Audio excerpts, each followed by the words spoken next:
TSI ini diberi kepercayaan satu-satunya di dunia untuk menangkarkan harimau Sumatera. Kalau di penangkal ini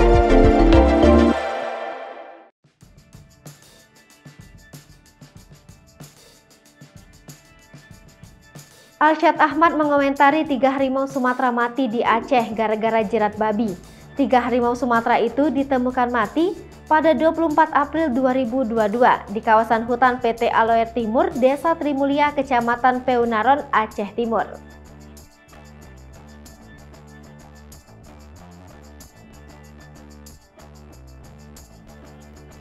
Sepupu Raffi Ahmad yang dikenal sebagai pecinta hewan memberikan komentar terkait kematian 3 hewan tersebut.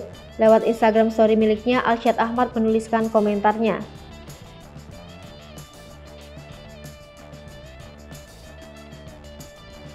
Arsyad Ahmad memelihara 2 harimau besar dan 1 harimau yang masih kecil di kediamannya.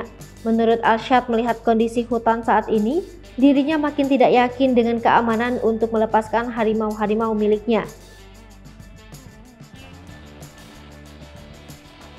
Komentar Arsyad langsung jadi perhatian dan menuai pro dan kontra.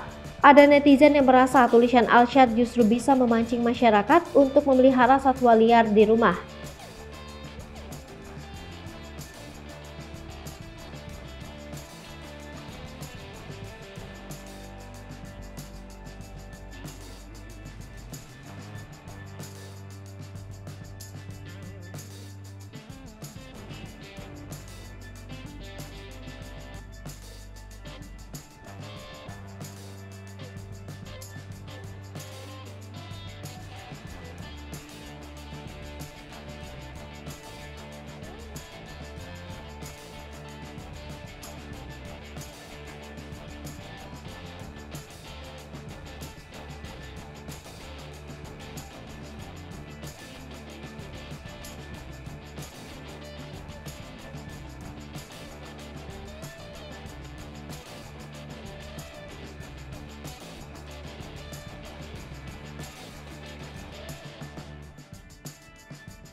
Hai pemirsa Sri Popo TV, jangan lupa komen, like, dan subscribe, serta tonton terus berita-berita terupdate lainnya ya.